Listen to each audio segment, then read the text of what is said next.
Yo, what's going on, everybody? Welcome back to the Lunchline Podcast, man. This is the greatest podcast you never heard. And, man, y'all know what it is, man. I'm happy to be back. I know it's been a few weeks, man, but I had to get my bearings together. But I'm happy to be back. I know it's been a minute, man. I'm here with a real special guest, man. My homie, brother from another mother.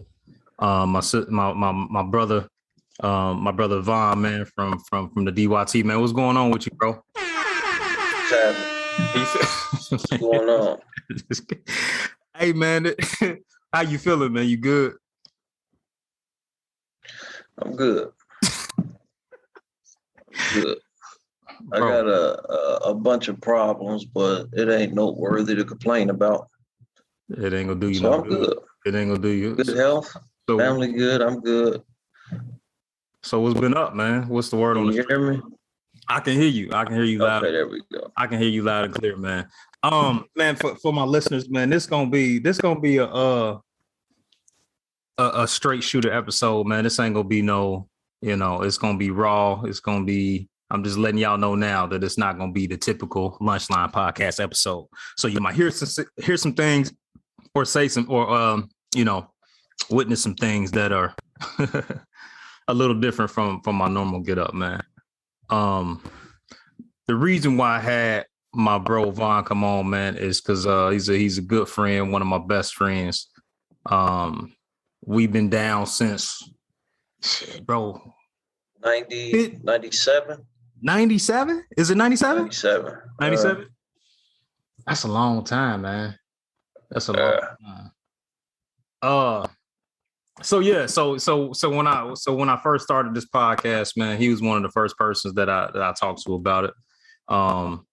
To try to get his input, and he's an avid listener, man, and I get good feedback from him all the time, man. So I wanted to have him on, man, because I felt like it was time. It was time to give y'all some real raw perspective from a man that I hold dear, man, that I trust. So I just wanted to bring it up, man. I'm gonna be drinking and I'm gonna be eating. So this is the Lunchline Podcast, man. So like I said, it's gonna be a little bit different because I'm really gonna be eating on this episode, bro. So I wanted to ask you, man. So we was talking about this a little while ago. Something happened today or a few days ago. I don't know. It was probably like maybe 2 or 3 days ago. A guy in Baltimore, I believe his name is Jay Black. He goes with his social handle is by the name of Jay Black. Let me look that up just to make sure that I'm right. You see that video that I sent you? Yeah. Okay. I caught all but probably maybe the last 10 seconds, maybe, but I watched most of it. I got the gist of what was going on. Man, it's crazy because, and I'll just say the last 10 seconds, but the last 10 seconds, man, it shows him. The last 10 seconds is of him recording himself at the door of his baby mama. Well, let me give the listeners a little bit of backstory as to what's going on. This guy by the name of let me look at his name here. I think it's Jay Black. So I guess he had been having relational issues with his ex-wife, and he'd been having issues with his baby mama. And I guess his ex-wife, doing the whole let me keep the kid away from you. You can't see your kid, using the kid as pawn kind of thing. And so it's like he snapped. Like, it's like my man snapped. And I know it's a lot of stuff on social media right now talking about, there's people taking sides saying that he evil. There's people that's saying, like, I understand. There's people that's, it's always a war online about information, man. But dude has snapped because he felt like, or he said that his baby mama's, his girlfriend and his ex-wife was trying to keep his kid away from him. I don't know if you knew this, but his girlfriend was pregnant before he killed her. So he killed her. He snapped. He killed her, went to his ex-wife's house. Are you sure? Yes. They saying that she was, from what I can look it up too. From what I seen, they said that she was pregnant. She was pregnant. So I don't know if she already had a child, but she was pregnant. According to him, he's saying like, I just killed her. And it seems like a dream. And my ex-wife is next. So he's recording this whole video outside her house. It's extremely disturbing. Like, he recording this video of himself outside of her house. And she opens the door. And he said, "Oh, there go my baby mama right there." And he proceeds to rush the door. And the last thing that you hear before the video cuts is, "Today is the day. Today is the day." Like, it's so it don't show. It don't from the video that I seen. I mean, I don't know what the rest of his live feed was, or if it caught anything, but it cut right there because it was a screen recording of what he was of that video that he released. Oh, that's why I cut it off, because I thought that like it showed him going ahead and carrying it out. Nah, it cut right there. The person cut it or he cut it. Like, it was hard to watch, man. And for me, what he did was extremely evil. Like, it was really evil, man, and very disturbing, to say the least. Like, it was very evil and very disturbing. And I know what it's like to have your kids use as pawns. You know what I'm saying? Yes. In that game that's played, and I hate when people use kids as pawns. You know what I'm saying? And in no means am I justifying what my man's did, because what he did was barbaric and brutal. And I'm trying to be careful. I don't agree with what he did, but I understand what he feels. The anger of having the mother of your child make accusations against you, and then using your kids as pawns to kind of manipulate. Like, I know what that's like. You know what I'm saying? And I don't think it's talked about enough, or people even realize what men go through when that shit happened. Like, I don't think people really understand, because, you know, as a dude, like, a lot of stuff, how we feel and what we go through is dismissed. You know what I'm saying? Or it ain't taken serious. But as a guy, when I feel like I'm crackling, can you hear me? I want to make sure you can hear me. Okay. As a guy, it's extremely painful. Like, it's extremely painful, man, to have your kids be used as a tool to hurt you. You know what I'm saying? Like, I don't know dude's life. I'm not going off in depth into like his situation too much. You know what I'm saying? Because, you know, whatever, he was wrong, but I'm just giving some perspective as to, like, for people who like to kind of do that thing. You know, for women who like to use their kids and say, "You're not gonna see them this week," or "No, you can't have them," simply because they got a beef with you or not. But like that shit, man, bro, it breaks your heart, and it breaks your heart for the child too. And it's extremely unhealthy, man. So it pushes you to the brink of that. Like, damn, like, what the, you know what I'm saying? Like, it makes you kind of go psychotic, because it's like they taking the one thing that you love the most and they using it to jab you. Like, sharp, it's sharper than any knife that you could think of. Like, when they do that kind of thing, like, you know, pry at you and pick at you and say, "You're not gonna see your kids, man." And the shit is like, it's extremely painful. and it messes with your mental health like it does. I'm not saying that it should go that far to what my man did, but it fucks with you. Like it definitely it messes with your head, man, because you know your kids are something that's definitely dear to you.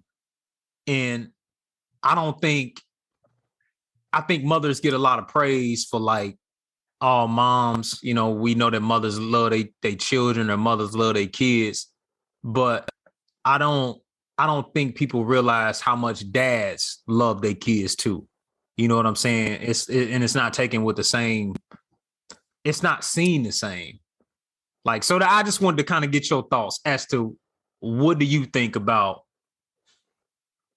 women who do that? And just your thoughts in general, as far as what went on with what old boy. Well, I have a conglomerate of thoughts.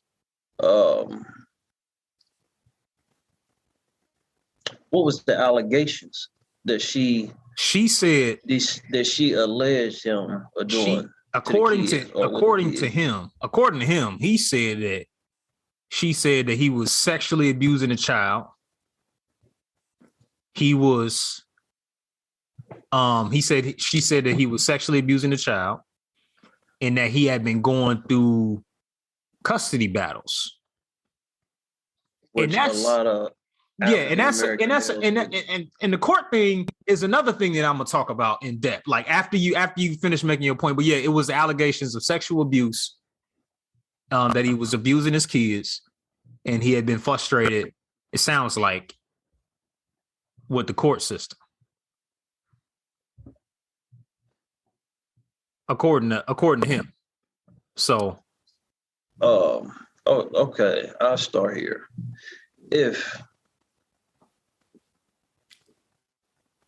Before I say that, I will echo your statement.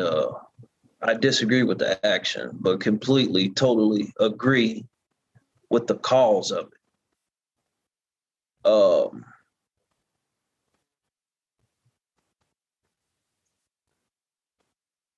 He had to be going through some mental and psychological turmoil to even get to that point.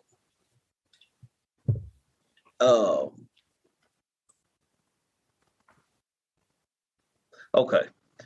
I didn't watch the last 10 seconds because what I thought was the inevitable.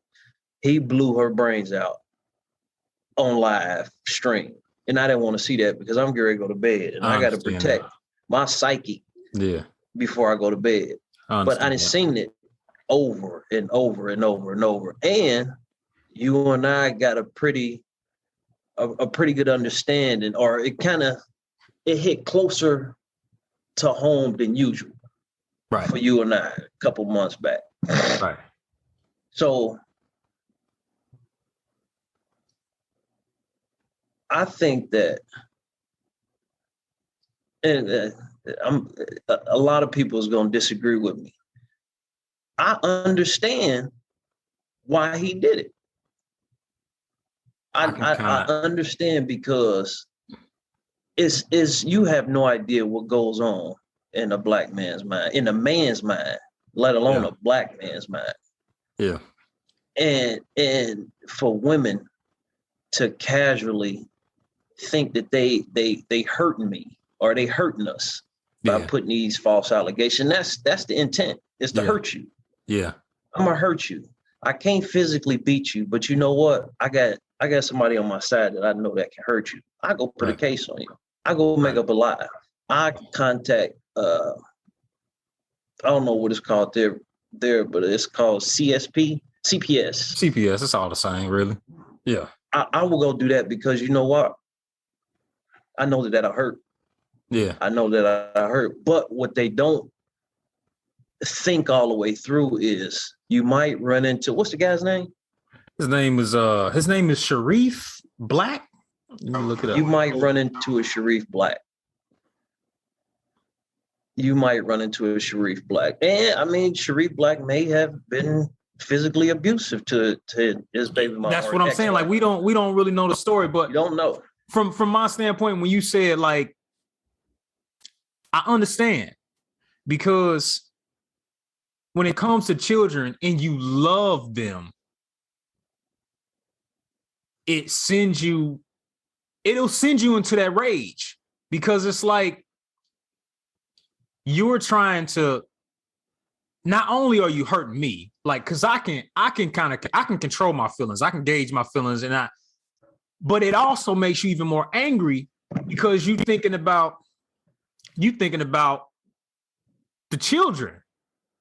You know what I'm saying?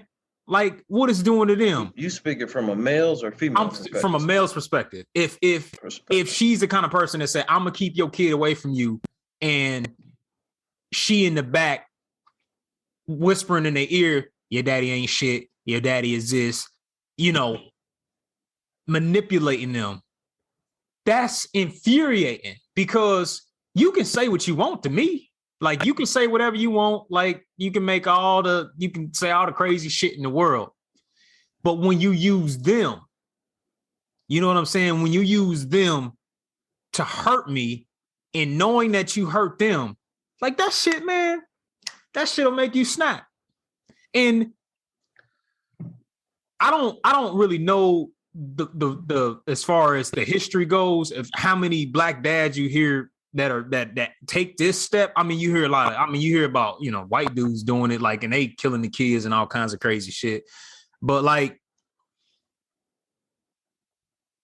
I can't go back to nothing, but like, I understand the fury. Like, Ron, like, I know, man, listen, it's no laughing matter, man. But like, I understand the fury, like the anger,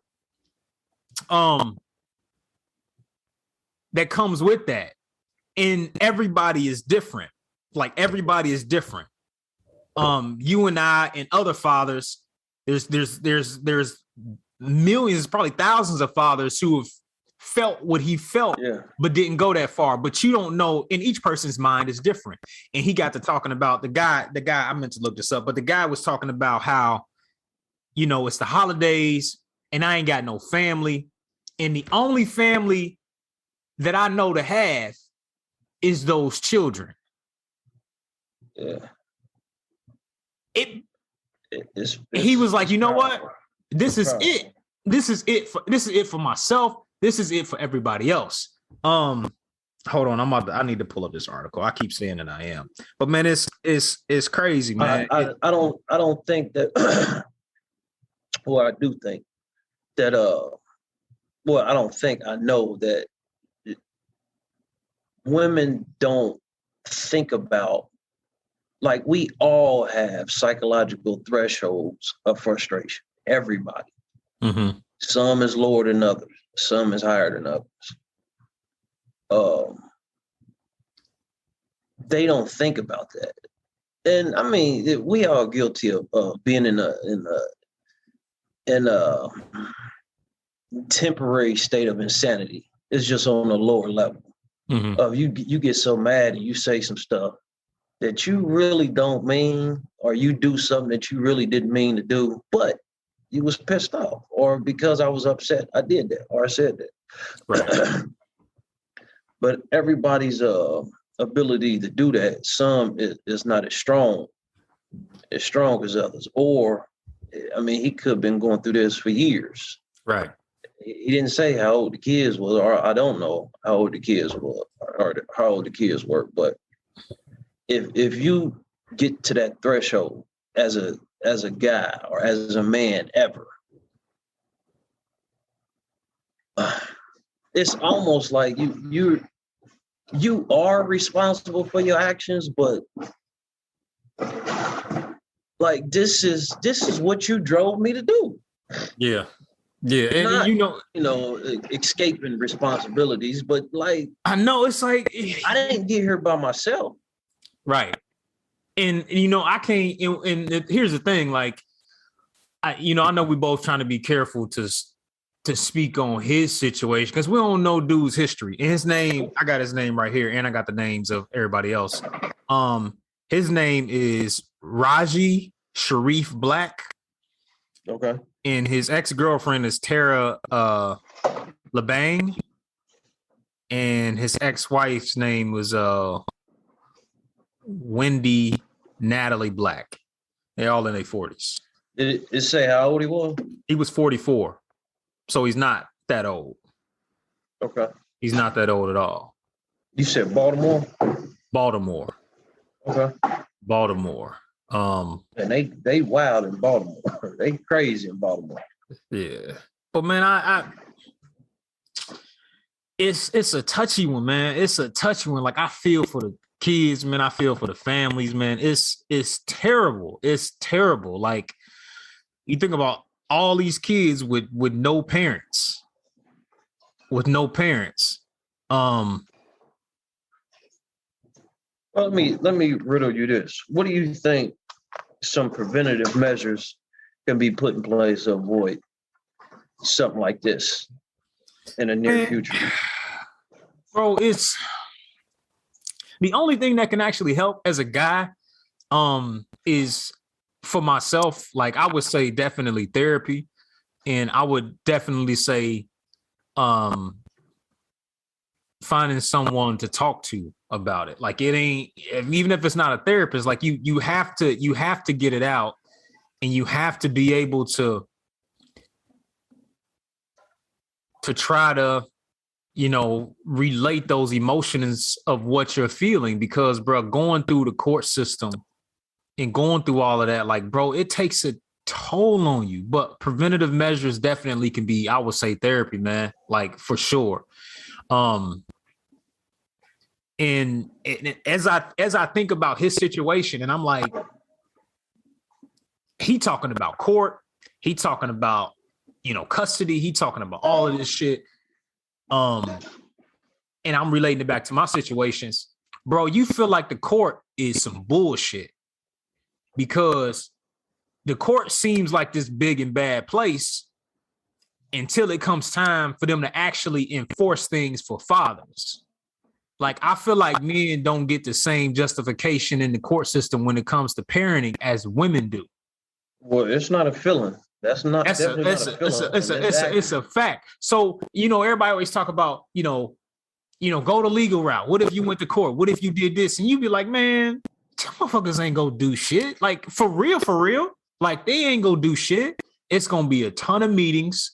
You got to go in front of this referee. So and if he's saying he's been going through this custody thing for 3 years, this custody battle thing for 3 years, like, bro, like you feel all is lost. You like, man, like I tried to be civil. I tried to go the right way. I'm trying to be a father. Not to include, like, you getting accusations of abuse. You like, fucking, like, what else do I got to lose? But again, man, I gotta say, man, what he did was wrong, and it was evil, and it's not justified, man. And I wish he would have got the help that he needed before it got to that point, man, because them poor kids, man, they ain't got no mama or no daddy. And to grow up as a child knowing that, you know what I'm saying? Now those kids got to get some fucking therapy when they get older. You know what I'm saying? I don't know what ages they are, how conscious they are. You know what I'm saying? I don't really know. But like, as the kids get older, you think about it like, damn, like my daddy, killed my mama. You know what I'm saying? Like, it'll mess with you. When you're in that temporary state of insanity, male or female, don't consider that. And it's hard to, even though you should. Yeah. And I think that's what keeps me afloat a lot of times is I stop and think about the consequences of what I'm what I feel like doing at the present moment. Right. But everybody don't. Everybody possess the ability, but everybody just don't do that. Right. And I think, I know that, like, he wasn't thinking about how this is going to affect his kids. He just thinking about the pain that these women has caused. Right. And it sounds like it was more of the ex-wife than the girlfriend. The girlfriend just like said the wrong thing at the right time. I think that, and that's what he said in his video when he said we got into a fight and she starts saying that same stuff. Yeah. And it triggered him. Like, it triggered him. Yeah. And you know what I'm saying? Like, and he's saying, like, you know, he kept reiterating, like, don't, you know, you can't play with men's emotions. That is true. Because all the world gonna see is a crazy nigga who just, you know, just killed a bunch of people. And you know what I'm saying? He was a sucker. Like, that's just what the world gonna see. They not gonna, you being a black man, that whole mental health shit, ain't nobody trying to hear that shit. Like, when it come down to it, ain't nobody trying to hear black man mental health. Like, no, that does not work. That does not fly. And ain't nobody buying it. It is real. And that's kind of like the sad part in the messed up part about being a black man, bro, is that you don't get the same shake a lot of times when it comes to certain things, man. And same shake. Meaning that ain't nobody gonna allow this situation. Like, you might hear a couple, you know, you might hear a few journalists or a few writers, you know, say something about mental health. But nobody is going to allow this for a black man to do an evil act like this, to make it, because there's no way to justify it, but they are not going to allow him to use or allow anybody to use mental health as a real state of insanity. They temporary state of insanity. Nobody's gonna allow that jargon to even you ain't using that shit here. Like, and that's messed up because obviously my man had reached a level of, like, just went psychotic, like psychotic episode where it's just like everything snapped and you feel like F it. Like, and I think as a man and as a black man going through what we go through, all of us have had that moment of like, man, F it. Like, I'm just gonna do whatever. Like, I don't care. Like, I don't care. And you are okay with the consequences. You okay with everything that comes, you know, from that. And it's like, man, like, and my heart breaks for them. Like, my heart breaks for all of them, especially, you know, the mothers, especially the kids, man, and him as well too. Like, damn, like, bro, I wish you would have got the help that you needed. And I wish, you know, and I'm gonna say this, man, to the people listening, like if you a man, like, bro, get some mental help if you can and talk to somebody. 'Cause it is important. The older I get, the more, or the significance of mental health, it climbs higher and higher on my priority list. Yes. Yeah. Yes, everybody. I ain't saying everybody should talk to a therapist, but everybody should talk to a therapist. Everybody should, because you get some area of your life is unresolved, and it has you have to be at that point if you live life. You live life. You go through ups, you go through downs. You laugh, cry. Did I lose? Laugh, cry, happy, sad moments. So you have some trauma in your life, some trauma. It may not be to the extent of buddies, but you got some trauma. And how do you work through that trauma? Some people, let's just stay with our culture, within our community. How do we deal with trauma? How do we deal with stress? Marijuana. Yep. uh, grapes, fermented grapes, Yep, Molly Percocet, according to Future. for sure. Uh, Henny, anything is possible. well, that fall on the grapes. That's the Yeah, liquor is great too. grapes. Any external inhibitor. That's what we depend on or turn to, Right. Yeah. because we either don't know or we can't afford therapy. Mm-hmm. But mental health should be number one on the priority list. Like, you should think about self before you think about cohabitation, work, kids. You only as good to your kids as you are to yourself. And put your mental health should be number one. Yeah. And you say this to me 20 years ago, man, I don't know what you're talking. Man, you crazy. Yeah. You crazy. Man, mental health ain't nothing wrong with me. Heroin ain't never did nothing. Ain't nothing wrong with me. I'm fine. Ain't nothing wrong with my mind. He said the heroin ain't never did nothing to me. It ain't never hurt me. Hey, man. But the older you get and the more life you experience, man, it's he said, man, I hope you got some more tape, because there's a whole lot of stuff I want to talk to you about. That's a lot of stuff. I just want to talk. I don't want your answers. I don't want you to give me an answer, man. Just listen to what I got going on. Right. I'm sick of this. Yeah, I'm sick of this. Yeah, I'm sick of her. Or I'm sick of these kids. Or I'm sick of this job. Man, like, bro, and when you talk about like mental and health are two things. Like, I never heard of this shit. Like, mental health, like you said, like mental and health. Like, what? And Black people, that ain't some shit. Like, you, it's funny because you be like, yeah, mental health is something that's reserved for white people. Like, they that's what they deal with over there. And like, bro, we got a lot of stuff, man, that we have been carrying, and we haven't got the chance to unpack all of these emotions and traumas, and unpacking it all. It's, I mean, he 44 years old. This 40 plus years of things that he didn't unpack. He didn't get to express, or he didn't get to talk through, whether it was abandonment, whether it was, I don't know if he was in foster care. I don't know if he was abused. We don't know.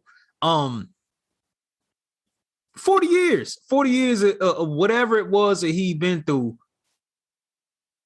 he never got a chance to unpack it, because mental health is something that we don't hear from anywhere. The only time, and to be honest, man, a lot of people, a lot of Black men that are in prison are there because of mental fucking health.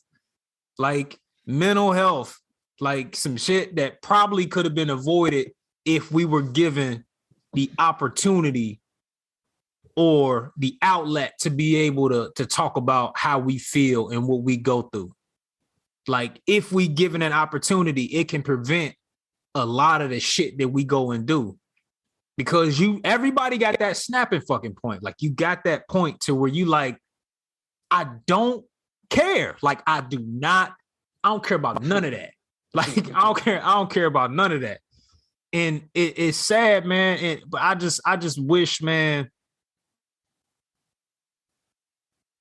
that our community, would embrace that more, man, coming up. And I think now that you hear about men and the new generation, 26, 27, 30, it seems like it's getting talked about more given the social age and media and all this stuff. So you hear about it more and more. So hopefully, man, it can lead to something, man, that can change the trajectory of what a lot of Black men experience. Because as a Black man, bro, and this episode, we're gonna be on our soapbox. We're gonna talk about us. We're gonna talk about us. Right.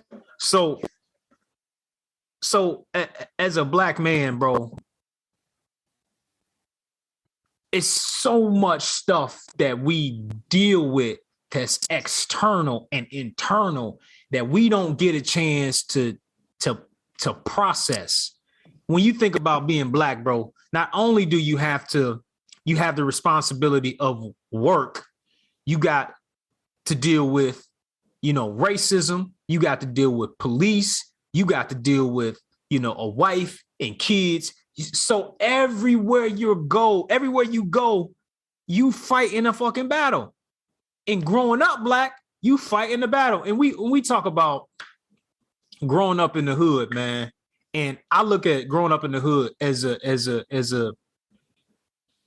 what can I say for it? I don't want to say a yin and yang, but it's kind of like a positive negative. You know what I'm saying? Like it shapes us to be strong in a lot of ways, and it shapes us to be able to endure. It shapes us to have balls, to be able to say, I'm gonna get it from the mud and do what I need to do, right? So you ain't from the hood. You're not raised to be sissified, which is, I say, a good thing. Like you're not raised to be soft.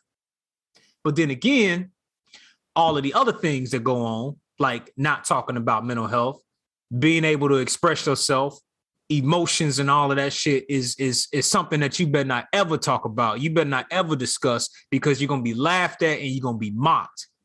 So all of this shit. And then you get into a relationship, you might have goals to be happy and family and all that shit, and it falls through, and you never resolved all of the years of trauma that you went through. And so now you with somebody, y'all ain't getting along. She says some shit, you say some shit, she makes some accusations that might not be true, or it ain't true at all. And you fucking lose it. You go through the court system and you lose it. You say, man, Like, damn, bro. Damn, I don't know, man. Like, I don't know. And it's not taken serious. Like, it's not fucking taken serious. Talk about a man and their emotions. Ain't nobody trying to hear that shit. And that's how men feel. Like, talk about my emotions. For one, we've been told, so it's already hard for us to express it. For two, I honestly don't feel like men are listened to, like in-depthly listened to.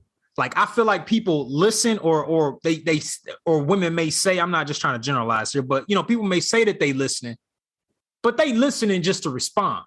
It's not like an in-depth like listening to men. Like, it's just not the same kind of care that's given to women and to children. Once you hit a certain age or a threshold, just got to deal with it, dog. And I don't know, bro. Like, I just hope that whole thing, changes, man. Because I don't want to see no more cases of this. No, they're going to happen. They're going to happen. Let me ask you this: how do you handle your frustration? When you get to that point of the apex of your frustration, what do you do? It depends. Like, hold on. This is a two-part question. Okay, go ahead. Fire away. How did you used to handle frustration? Bro, I would handle it by I would say drinking. I would definitely say drinking. I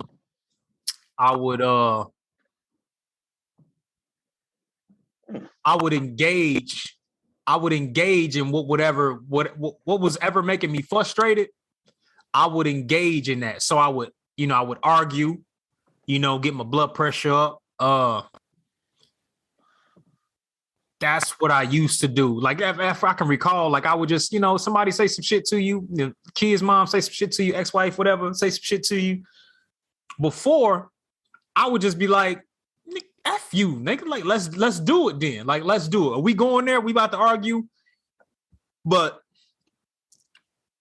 I was like, man, I got to the point to where I was like, because growing up in a household where there was a lot of fighting, police called all the damn time, shit like that.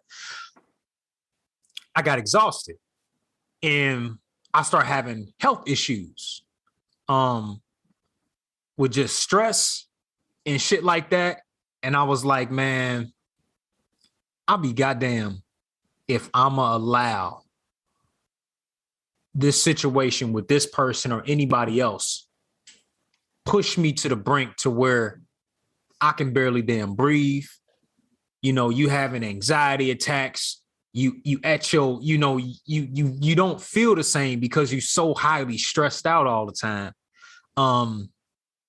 So I went from that to and at that time, just holding it in, not really talking to many people about it.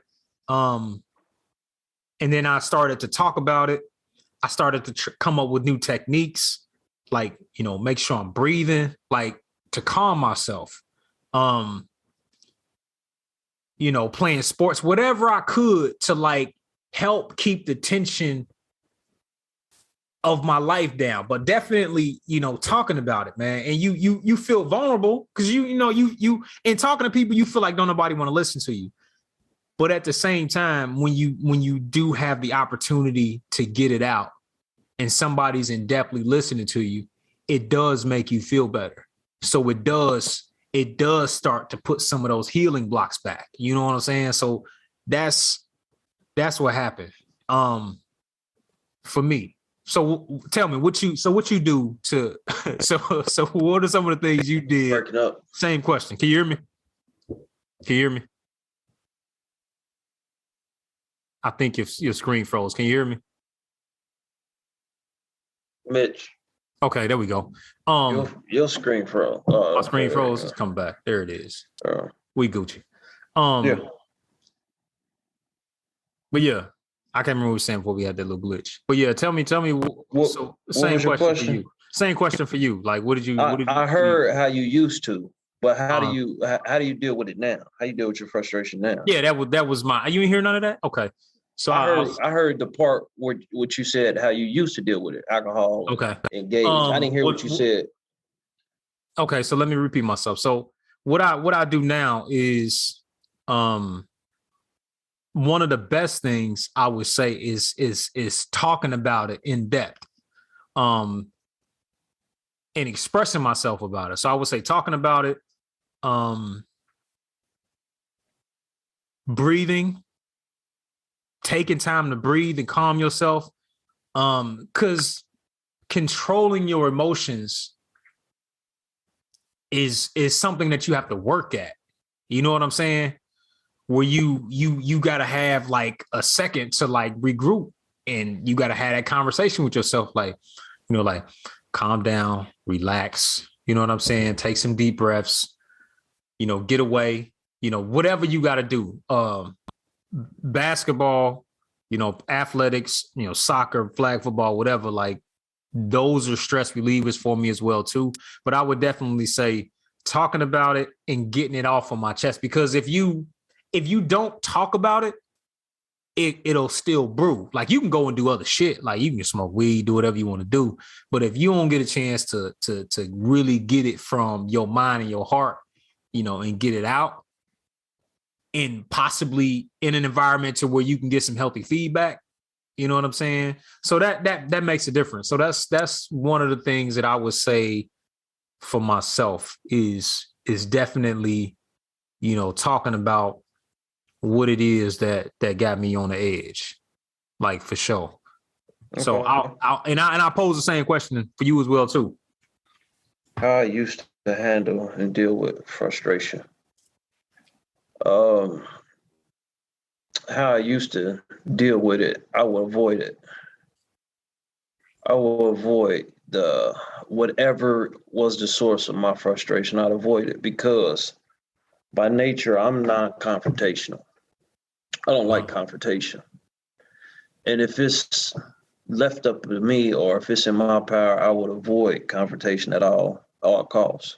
Mm-hmm. So if something was frustrating me or I was frustrated at something or someone, I would avoid it because it's easier for me to deal with it if I don't have to deal with it.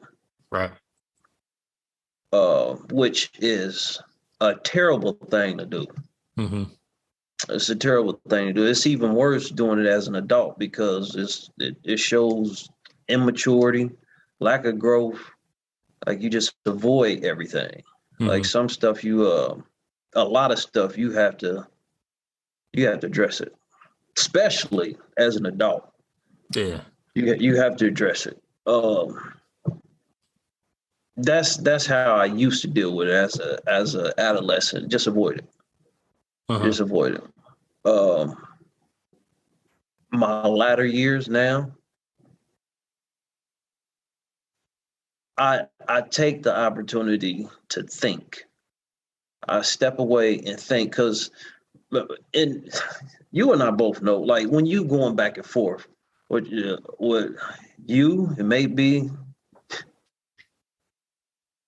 a woman. I ain't gonna say who, but it may be a woman. Gotcha. You feel your heart rate. Right. You get the lump in your throat. Yeah. For me, my ears get warm and like I feel it. Man, what? Oh, let me calm down. The only way I can calm down is I gotta step away from you. And this is me. I'm processing. Mm-hmm. I'm processing because what I feel like doing to you, I'm gonna go to jail for a long time, Right. or you gonna hurt me because I'm trying to hurt you. Right. So I don't want those consequences. And I Right. know I don't give a damn how mad I get. I don't want to go to I ain't mad enough to go to jail. Right. So how do I stay out of jail? I have to control the situation. I have to control this. For sure. Even if you can't control it, For sure. woman or man, if it's a guy I'm dealing with or a woman I'm dealing with, I see that you can't control this, so I'm gonna control it. And I'm gonna step away from it. Man, you know what though? I don't think women understand. I wouldn't just say for women, but I'll just make this statement that men don't know how to war with words. Don't know how to what? We don't know how to war with words. Like that was never our strong suit. You know what I'm saying? Even from we was little, we had a disagreement. We was gonna duke it out if it came to that. Well, what do you mean war with words? Meaning that we're not good in engaging in arguments. You know what I'm saying? Like, because we're going to lose. When it comes to an argument with a woman, we are going to lose. Right? And I guess I say that to make the point of like,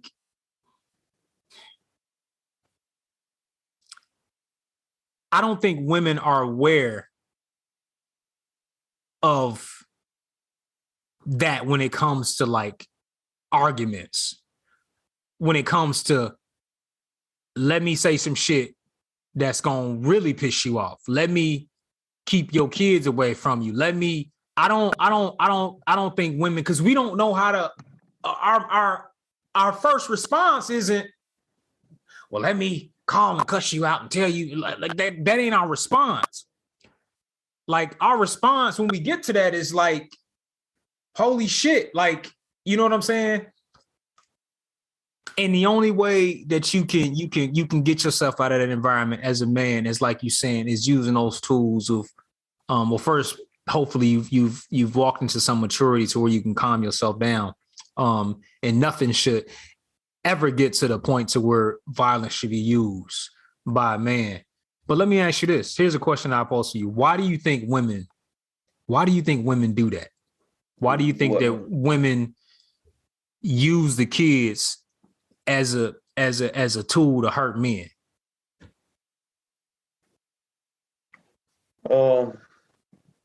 Why do I think? Maybe that's their only avenue of control, because you look at the male female species. Mm-hmm. In what areas could they control us? How could a woman control us? They can't control us with strength. Mm-hmm. So what's the next best thing? Words. Mm-hmm. That's why I think this guy that made me mad, or I can't stand him, or whatever else. Well, I can't whoop him. I can't beat him up because I'm not as strong as him. I can use my words. You know what? I know what to piss him off. I have sex with one of his friends, or I demean his self-esteem because I can do that. I'm good at that. I've been with him long enough. I know his insecurities. I exploit them. That'll piss him off. I can't beat you, but I will hurt your feelings. And growing up,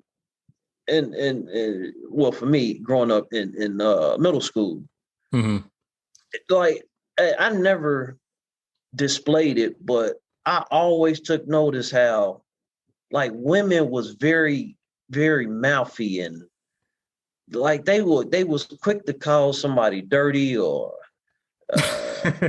you dirtbag. You stink, and your shoes, your shirt is. I went to a uniform school, and your shirt ain't even white; it's pea yellow. They was quick to do something, say something like that and it's the hurt, and it did hurt. Like, damn, why did she? That shit hurt. She said my shirt is urine color, but it was true. And she did that, or they did that because she couldn't whoop me, but she can embarrass me. And I've seen that a lot in middle school, not so much in high school, but I mean, it happened there too. But middle school, they know what buttons to push. They know how to use their words. So I think that's why they use kids, or some women use their vagina. You ain't getting none because you did X, Y, Z, or we in this house, you get out the house. How I get out of the house that I paid for? Because they know. You can't you can't do anything about it. What are you gonna do? You put your hands on me, you're going to jail. Right. How bad do you want to go to jail? Okay, you don't want to go to jail, then do what I say. I'm gonna use my words and F-U-C-K. Yeah. So I think that's why. You know what, man? Like I got a rule. And I think about Sharif Black, and I'm like, man, it kind of sucks that you picked the women that you did. You know what I'm saying? Like it kind of sucks that we all pick the women that choose to, to pry and to use the kids against us. And it's like, well, damn. But that's, as far as trust and vulnerability as a man, and it's some things that you can't come back from. Cause I'm not one of them hood niggas that believe that, we can disrespect each other and keep moving on and have a happy ass relationship. Yeah. Like it's some shit that I don't believe there's no coming back from. If you made a mistake and, you slipped up, or we probably got loud during an argument, that's one thing. Mm-hmm. But there should be boundaries into what you can say and what you can't say. One thing that I can't do as a man, and I learned this, and I made this mistake in relationships in the past, like in marriage or whatever, simply because I felt like I got pushed to a point to where I was ultimately disrespected. I don't have a history of wanting to disrespect women, but once you feel, well, I'm not gonna say that. I'll get to that point. But once the disrespect line is crossed, once the verbal, let me take your insecurity or take your flaw and use it against you. Oh, that's why, and they start using family shit, and like they start using, that's why you this, or that's why you that, or that's why your daddy this, or that's why your mama that. And you like, those are the most vulnerable things to me. And you are willing to throw that shit away because you mad, or I'm in a relationship and I know that her daddy's her daddy's a dope fiend or something. And I'm like, that's why your daddy a crack addict. You a baby of crack addict. That's why you act the way you do, because your daddy a crack addict. Like that's extremely hurtful. And there's no coming back for that. I can't look you in the face any day after that and say that I love you to your face and expect me to actually believe that you believe that. You can't dog me and say shit to me that's over the line. I think in any relationship, I don't think people can say shit that's foul and over the line and then look at each other the next day and say that we gonna have that same love. I know these fake ass stigma ass hood relationships that we can treat each other how I put you through hell, you put me through hell, but that's still my baby. I think that's bullshit. I think that's bullshit. And I think there's lines that once they're crossed, there's almost like no coming back from. It's no coming back from. Because I've taken the most vulnerable parts of you, the most vulnerable things that I know, your insecurities, your fears, your worries, whatever it is that your weakest points, I've taken that shit and I said, let me jab her right here. Let me jab her right here. Let me use this against you. Ain't no coming back for that, man. Like there is no coming back for that. There's no way our relationship can really be healthy, because if we doing that and if people are doing that, then that says that you motherfuckers got some real deep-rooted issues. If you feel like in the argument, you need to take it as far as just trampling on somebody like that. I don't think shit, man. It's very unhealthy when people do that. And I don't believe in that we put each other through hell. We gonna be ride or die through. I'm not that guy. I am not that guy that's gonna be like, I want to be in an environment where I'm disrespecting you and you disrespecting me, and we supposed to play this I love you shit 2 weeks from now. Like it's done. Like this shit is done. This shit is done. Like I'm never gonna forget it. And I'm always, so now I gotta spend the rest of our relationship being cautious about what I tell you. And you gotta do the same as well too. The rest of what relationship? I mean, the rest of be a relationship. It won't be a fucking relationship after that shit. Like ain't no way, man. It ain't no way in hell. It ain't no way in hell. I don't see how stuff like that can work. I honestly don't, man. But yeah, that's what that was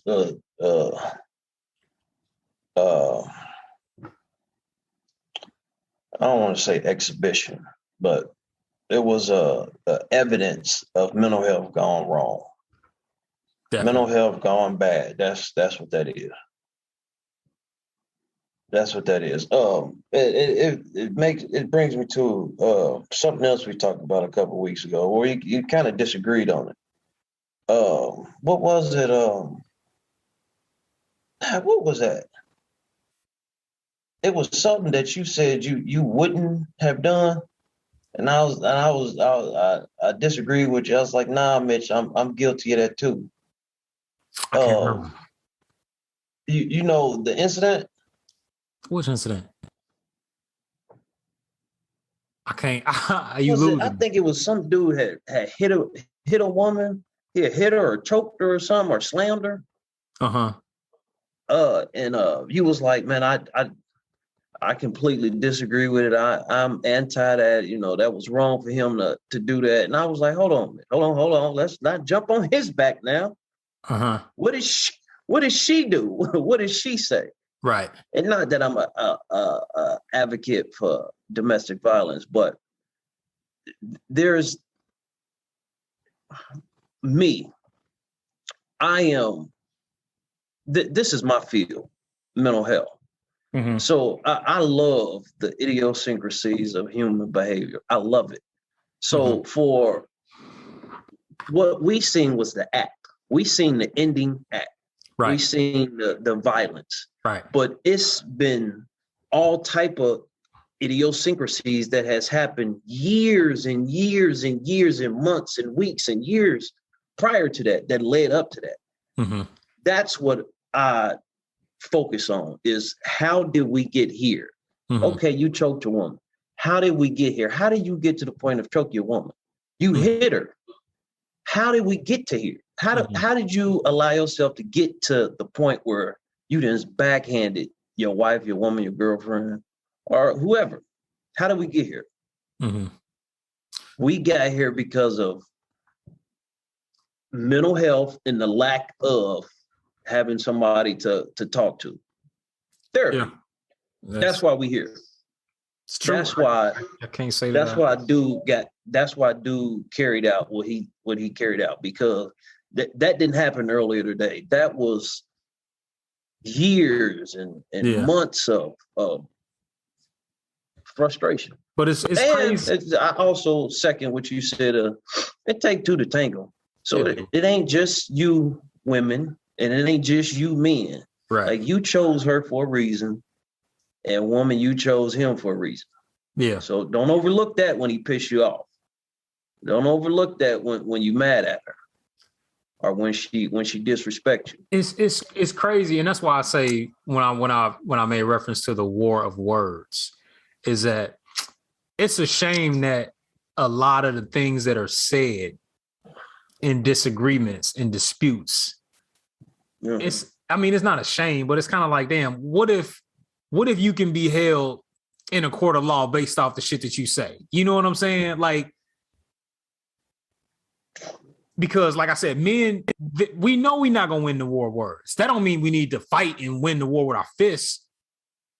But for some men who get to that point, that's the only way that they feel like they're going to win that battle, is I'm going to express the only thing that I have over you, which is my physicality, which is wrong, which is definitely wrong. And I hate niggas that hit on women and beat women. I hate them. I despise them to a T. But man, like the wounds that are caused. I know what it was. I'm sorry to cut you off. Nah, go ahead. It was the NFL player who did his baby mama wrong. Huh? Was it Ray Rice? Oh, no. Oh, you talking about the most recent cat, the ex-NFL guy. He put her in that 65-inch TV. It was caught on camera. Yeah, that's what it was. That was some sucker shit. Like, man, I'm against it, man. I know you against it too. Like, I don't like dudes who beat on women. I don't like men who hit on women. And I'm gonna say that, man. It's like the Lunchline Podcast does not support nor condone any sort of abuse or domestic violence against women. That was some grade A sucker shit. Like, that was like, nigga, in front of your kid. Like, I understand you don't know what she did or what she said. Like, I get it.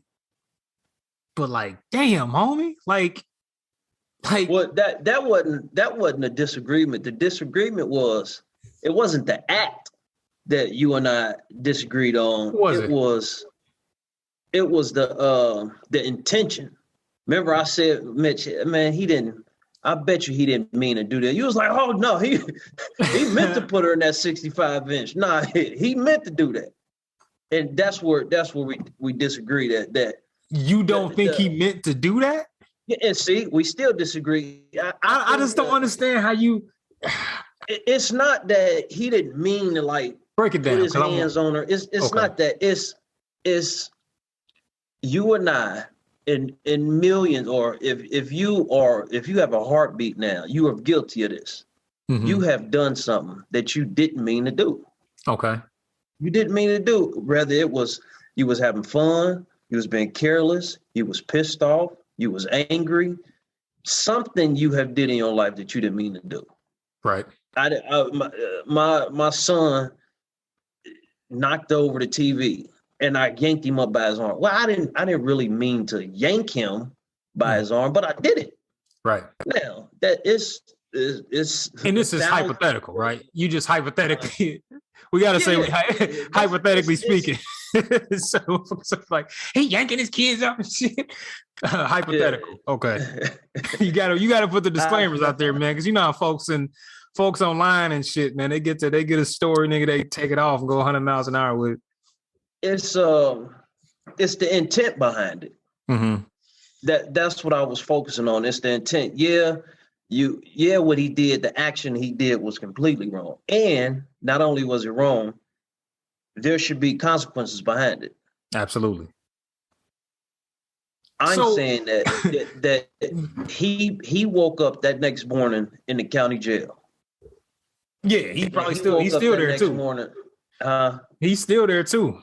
He woke up that next morning in the county jail, and I guarantee you, when he woke up in the next morning in the county jail, that he said to himself, "What the hell did I didn't got myself? Man, I didn't mean to." But in the heat of the moment, that inability to control your emotions did that. That's what I meant. Yeah, I got you. He woke up saying that, man, dang, I didn't mean to do that. But brother, you did. And there's proof. And you going to jail. But how do we know? Like maybe he wanted them like And that them I people can't who attest to like because I don't. because there are some men. There's a lot of men.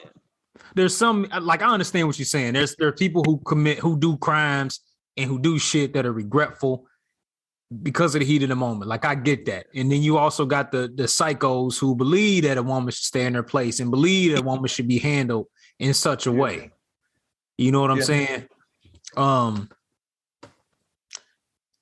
That was terrible. That was another one of them that situation right there. I don't really know their relationship too much. But like you said, learning how to manage your emotions. And I'll be talking to my boys about that because, being an athlete, you see it in grown men who throw tantrums and shit and it get chalked up as passion.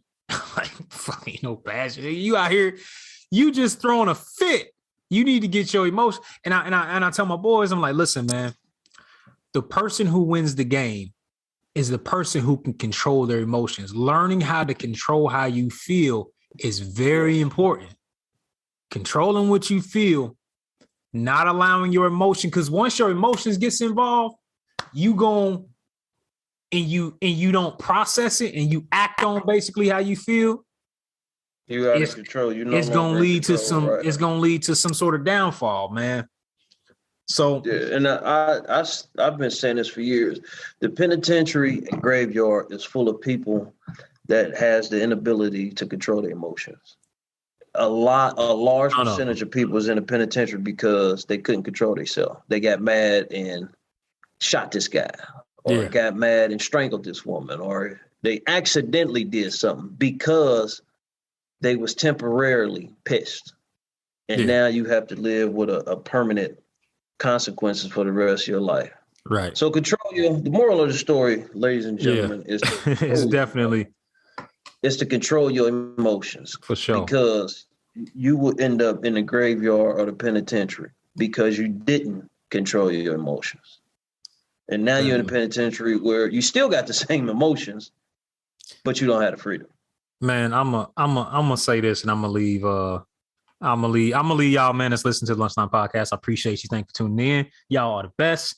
Man, mental health is important. Man, find somebody to talk to. Get therapy. Unpack your shit. Unpack the years of trauma and frustration. And I say this as somebody that's still unpacking. Like, I ain't fully moved in yet. I'm still unpacking my shit. I got boxes that I need to dig through. So, man, I'd encourage y'all, man, to do the same thing, because if you don't, your situation might not be the same as what happened in Baltimore, but your stuff might come out in some other way. Taking it out on coworkers at work, road rage, kids, you don't know. So if you a man and you listening to this, man, I definitely, man, encourage y'all to get into a community, find one person. They got free therapy hotlines. You can Google it, look it up. They got places where you can actually talk and get out how you feel. If you have a friend or somebody that you can talk to, that you can be 100% transparent about what it is that you're going through, because one wrong play on your emotions and one wrong move can cost you and everybody else everything. So, man, Yes, sir. Vaughn, man, look, bro, I appreciate Yes, you sir. taking this time out, man. Yeah, You a legend. You a legend for this. We talk a lot, man, but I appreciate it, man. Thank y'all for listening to Lunchtime Podcast, and we're gonna do this again very soon. All right, man. Y'all take care. Peace.